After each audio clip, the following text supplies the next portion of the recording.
So Queen is obviously one of the all-time great bands, not even rock bands, just bands in general. Every single member does their job perfectly, and that's coming from someone who has sadly not listened to any single Queen album fully. Now that's going to change today though, because I'm going to listen to Sheer Heart Attack for the very first time, and I'm very excited. The reason I'm not starting off with their self-titled one, their debut, or Queen 2, whatever it's called, is because I feel like this one's kind of more important and probably a better start because it's one of the bigger ones. I mean, that album cover is just amazing here, and there are 13 songs on this album. It came out November 8th, 1974, a day before my birthday. It's 39 minutes long, and the tracks are Brighton Rock, Killer Queen, Tenement, Funstar, Flick of the Wrist, Lily of the Valley, Now I'm Here, In the Lap of the Gods, Stone Cold Crazy, Dear Friends, Misfire, Bring Back That Leroy Brown, She Makes Me, and In the Lap of the Gods Revisited. Now, I know obviously Killer Queen, it's one of the biggest songs of all time. I think I know Stone Cold Crazy, I can't think of it off the top of my head, but I'm pretty sure I know it, and In the Lap of the Gods sounds familiar, and I probably know more of the songs than I think, so maybe that's just me. But Freddie Mercury is not only one of the greatest, frontmen of all time, he's just one of the greatest singers ever, not even just for rock, just in general, he's one of the best voices I've ever heard. Most people can agree, and recently I've been listening to a lot of, just the individual Queen songs, and then I was like, no, I really need to talk about them on the channel. Now, I'm a massive fan from what I've heard so far, and a quick little backstory before I listened to it. I first kind of got into Queen a little bit after I watched Wayne's World. Obviously it made Bohemian Rhapsody skyrocket and top the charts for the second time, and I love that movie. It's one of my favorite comedies of all time, and I've seen Bohemian Rhapsody. I don't know why the hell it's so dark behind there. I don't know what's going on with the lighting, and I've seen the 2018 movie, and I can't even tell you what my thoughts are on it anymore. It changes every single time I watch. I've seen it about 3 or 4 times, but it's been a solid 2 years at least since I've seen it. But I want to know what you think of it down below. But anyway, with all that aside, let's listen to this album. I'll be back in 39 minutes.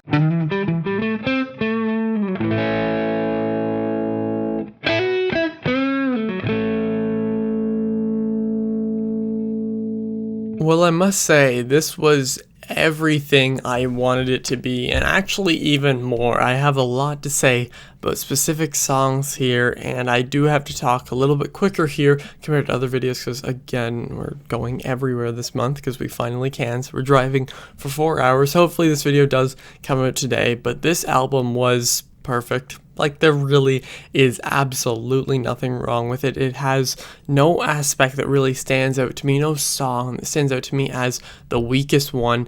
Every single member of the band is just at the top of their game, and so many different songs here, so many different moments, and it was very different in a lot of the songs, and I didn't expect it to kind of sound like it did in some songs specifically, especially the first one, and I'll talk about that song when I get into the track list, because if you don't know, in these videos, I talk about the album for a little bit, and then I go through the entire track list here and talk about each song individually quickly here, but this album was amazing. I mean, that album art is just so cool. It's so simplistic, but it really works, and again, I just really love this. It's definitely a great introduction to Queen. Now, obviously, I could probably name 30 Queen songs off the top of my head, and I did recognize, oh, hi, Cat, and I did recognize a bunch of them here, not too many, but probably 4 or 5 at most maybe, and they worked perfectly. There's something with this album that they're tiny little medleys throughout, and it works every single time. Brian May really stood out to me. I think he stood out to me more than anybody else on the album. Everybody's great. John Deacon is amazing, Roger Taylor, and of course the legend Freddie Mercury. They're all just fantastic here, but I will say Brian May, maybe it was because it was different than I expected, and he was more prominent in here with the solos and just everything than I expected. But anyway, I really love this album. Let's jump into the track list. So it kicks off with Brighton Rock here. I hope I'm saying that properly, and this may just be the best song on the album. I don't know, I mean, they're all really great. That's something that's really good about the album, is that every single track is great, but this one might just be my favorite because it sounds like the most classic rock of all the songs. Classic rocky, is that even, you know what I mean there? The guitar solos, the bass comes in, especially towards the end. John Deacon really starts going ham on the bass. Near the end, Freddie, of course, sounds amazing, and Roger Taylor on the drums, he was pounding away on this song particularly. particularly, I think that this is the best drum work from this entire album, at least I feel. And then of course the classic Killer Queen, you know, one of the most famous songs of all time. It's one of those songs you play at a bar, play anywhere, and every single person in there will know it. It's not like you have to only play it in America, only play it in Canada where I am, only play it in Britain. Like, you can play it anywhere. Everybody will know the song. It's one of those like perfectly rated ones. Like, yeah, it's probably one of the best of the 70s. It's really great. Probably like top 3, top 5 of the album for me. But again, every single song is great. And then Tenement, I think I'm saying that right. Tenement Funster was very, very good. It kind of starts out this little medley here, and I'm not 100% sure if this was even Freddie singing on this. You can definitely correct me down below. I'd really like to know, because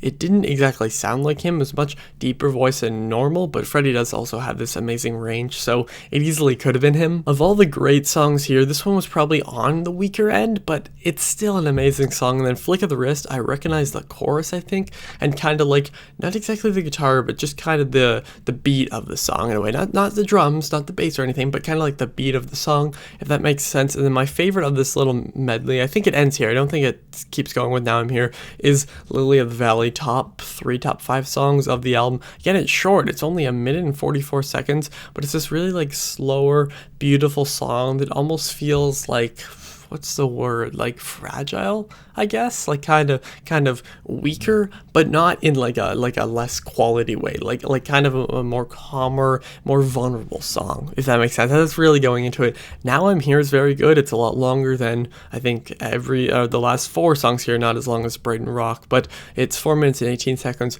really, really great. And then it goes into In the Lap of the Gods, and this is the first of 2 kind of versions of the song. And I will say this one might be my least favorite on here, but it is by no means a bad song. Like, this song is amazing. Actually, ignore what I said. I don't even know what my least favorite song on here is. I don't even know why I said that. This song is really incredible. It's very different, but it still works in the same vein as the rest of the album. And maybe I said that because it goes into Stone Cold Crazy, which is obviously one of the top songs on this album.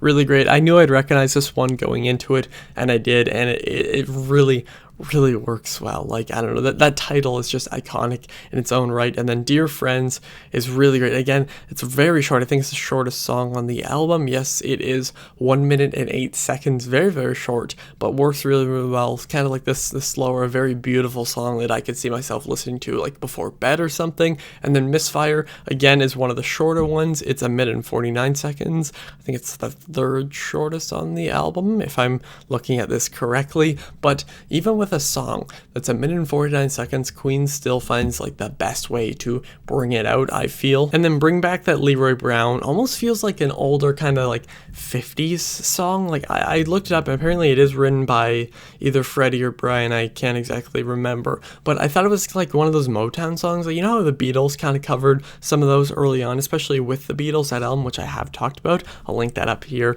but it kind of felt like that, but I learned that it was actually written for them. And still, you have a song that, as I said, kind of sounds like that Motown era, if I'm saying that properly, but again, it still works in the vein of the album, and it's only 2 minutes and 15 seconds, but still works really well. And then She Makes Me is easily one of the best on here. Like, really, just vocally, Freddie just really does it once again. I don't know what, just he was blessed with something else, I guess, and he really stood out to me here. I mean, everybody's really great. I mean, the guitar solos on this entire album are amazing. John Deacon really stood out to me, and of course Roger Taylor is an amazing drummer, but Freddie is just, you know, on this song particularly, he stood out to me. And then In the Lap of the Gods Revisited, I actually liked more than the first version here. I'm not sure why. Maybe it's because it was a little bit longer, but it sounded a bit different here. But I really love this one. Like, this album is amazing, and this song was like the perfect way to cap it off.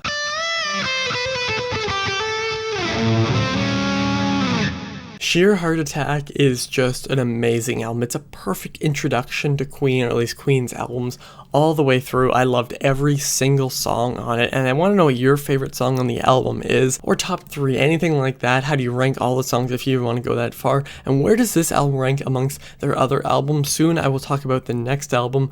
I don't exactly remember which one that is, and don't worry, I will listen to Queen and Queen 2. I know that a lot of people in the comments will be like, why the hell didn't you listen to it first? Or, you're not even going to listen to it? Like, yes, I will. I'm just not going to make a video on it, but thank you all for watching. Tell me your favorite member of Queen also down below. I'll see you guys next time. Over and out.